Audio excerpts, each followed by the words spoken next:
In the wake of some events that have happened, Newtown, Aurora, Portland, Tucson. It's a 22-minute show, so I'm not going to list everything. But finally, everyone from the NRA to the Marin County Kumbaya Patrol is ready to talk about gun violence. Although, to be fair, the Kumbaya Patrol's been ready for quite some time now. So let's have that conversation, people. Nothing's off the table. No bad ideas. A safe space. Let's start the discussion on gun violence. Let's start it with the discussion of gun control. Gun control, it's not going to make any kids safer. We got to get to the real problem, the real causes. Oh, I'm sorry. I just assumed that beginning a conversation about gun control meant starting with guns. But you want to talk about the non-gun causes of gun violence. Well, you know what? It's a conversation. No bad ideas. Maybe there are other factors we should look at. What other non-gun causes are we talking about here? We have so much violence surrounding us that we think is okay. Violent video games with names like Bulletstorm, Grand Theft Auto, Mortal Kombat, Splatterhouse. Blood-soaked films out there. American Psycho, Natural Born Killers. Natural Born Killers and American Psycho. Holy. Has it been that long since we've had a conversation about gun control? Been that long since we deflected the gun control argument with the corrupt Hollywood media culture argument? But yeah, actually, you know what? That French guy has a point. It may be an indirect influence, but there is no question that we glorify violence in our culture, and it's something we have to consider. If a massacre occurs in a schoolhouse and TV network heads have to scramble to see if that storyline's going to bump up against the network's primetime episodic schedule, that's a problem. Oh, is this terrible massacre going to affect our new show, Massacre, Fridays at 8? The hot new lead-in to Corpse Raper Intent, SVU, starring, I don't know who that, Nick Carter and a young Gallagher. Look, man, as for violent video games, yeah, I guess they're out there. But then again, the Dutch spend more than twice as much on video games as we do and have less than a tenth of the gun violence. Although, to be fair, most of their games are of the first-person dike plugger genre. So yeah, maybe we need to talk about whether our culture is adding to the soup. That's got to be on the table. But if we're going to talk about that, let's look at all of our culture. The right likes to talk about Hollywood's influence on that, but are there other media influences that must also be examined?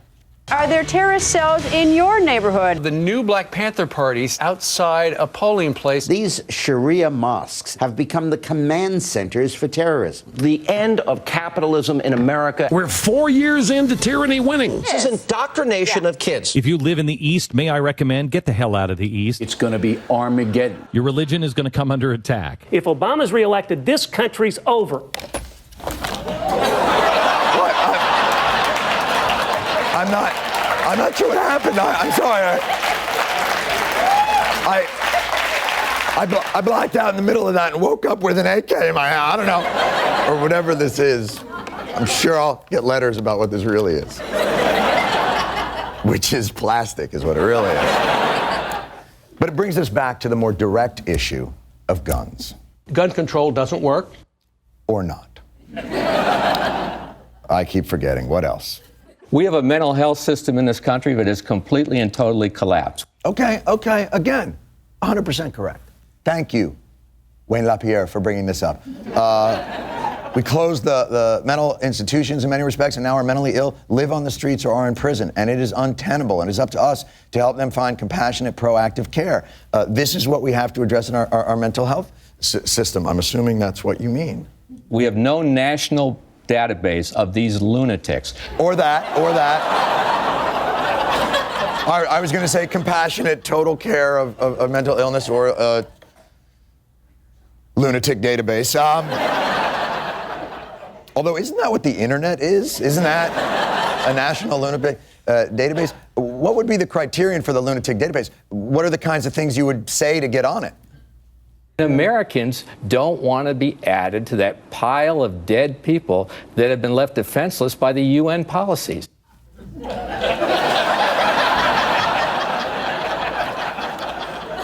LaPierre with 2 R's or one?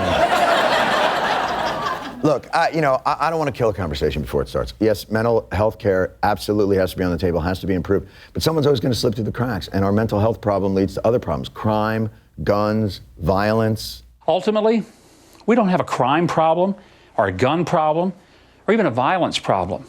What we have is a sin problem.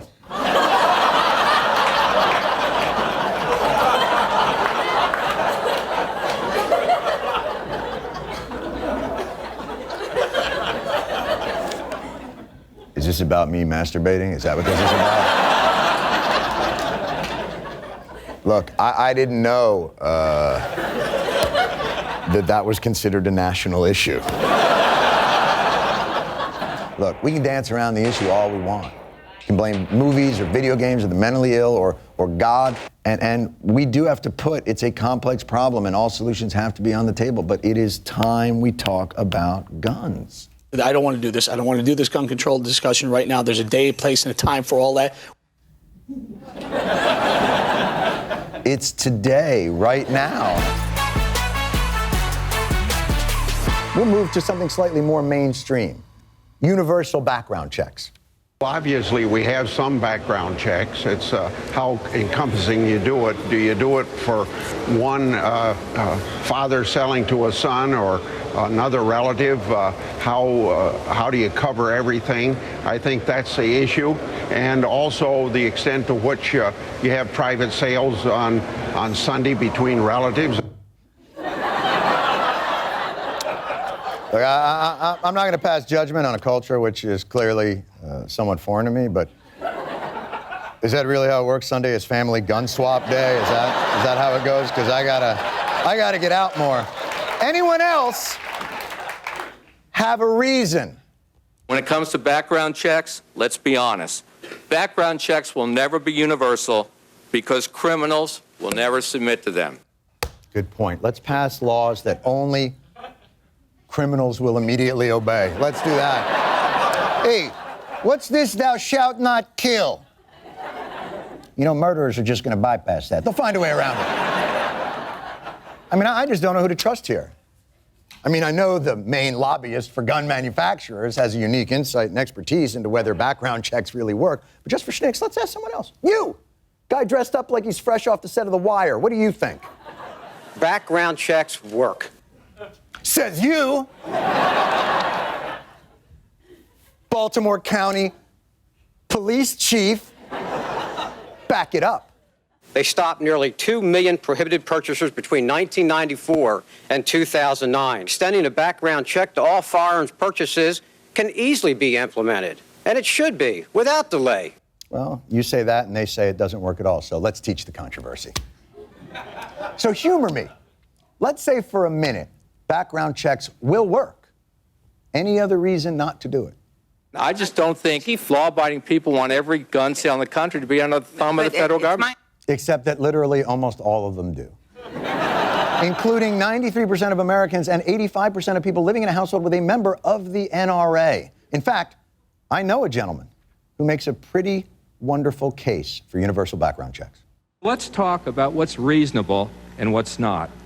We think it's reasonable to provide mandatory instant criminal background checks for every sale at every gun show.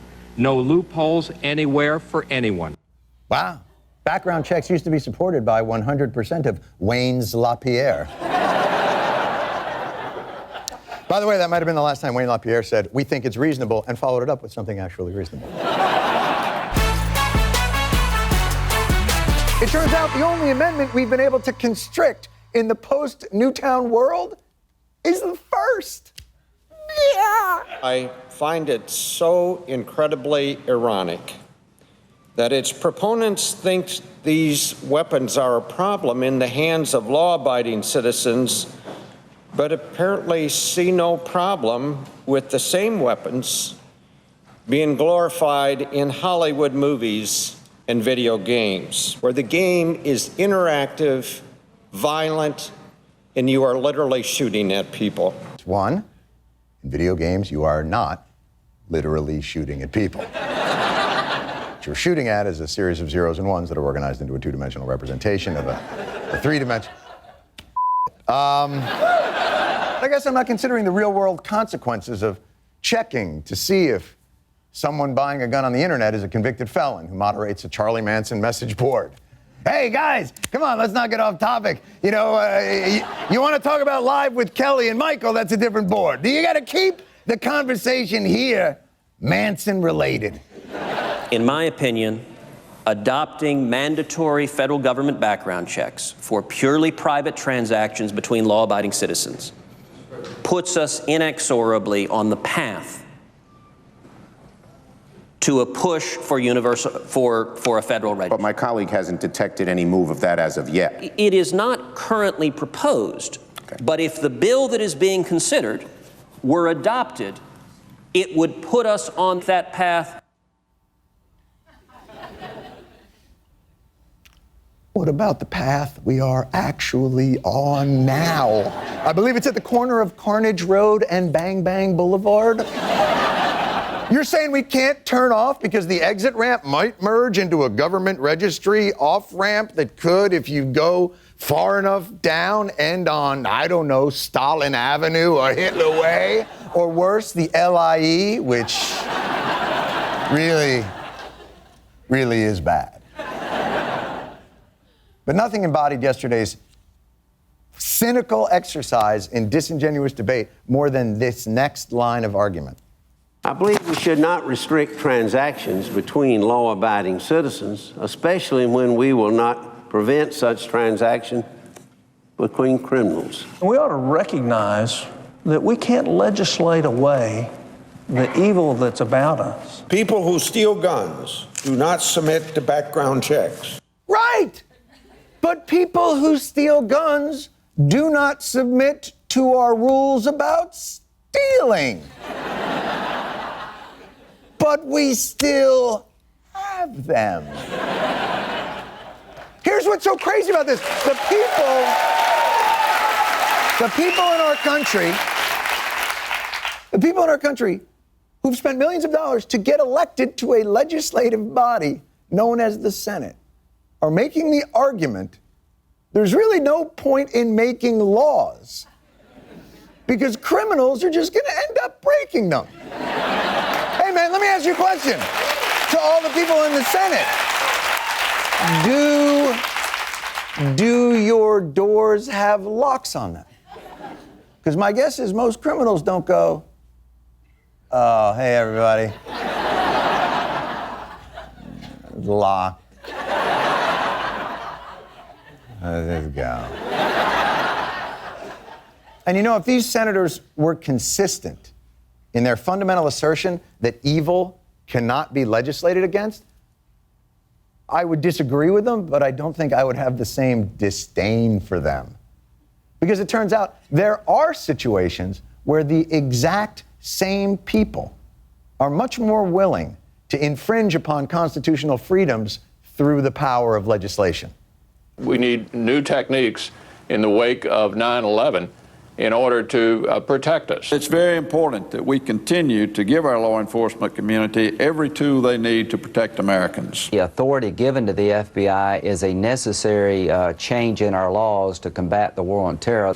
The capabilities it needed to detect and deter terrorism inside our borders. Important tools used to investigate and prevent terrorist attacks. The president has a responsibility to use every legal means available to him to get intelligence that he can use to protect American lives. So we can't legislate evil. I thought that was the whole point, but I guess terror is different. I guess it makes sense because terrorism has been a much greater threat to American safety over all these years. In the last 30 years, there have been 30,000 to 40,000 gun deaths in the United States per year, more than 900,000 people. In the last 40 years, since 1970, there have been about 3,400 terror-related deaths. 1 million gun fatalities in the 33 years since 1980 versus 3,400 terror fatalities since 1970, 43 years. Holy well, thank God for Chris Hayes, because I'm not good at math. I'm so stupid. I still think 54 votes is more than 46. I'm an idiot. But I'm pretty sure that 1 million is more than 3,400. And yet, to battle the evil of terror, we started 2 wars, tortured people, reorganized almost the entire federal government, disallowed the air trafficking of shampoo and conditioner, and okayed the robot sky killing of American citizens if warranted by someone. Because one American life lost to terror is one too many, which I agree with. But it seems to me we'll move heaven and earth to do whatever it takes to prevent weapons from falling into the hands of foreigners who might kill our citizens. Because apparently we think killing our citizens is our job.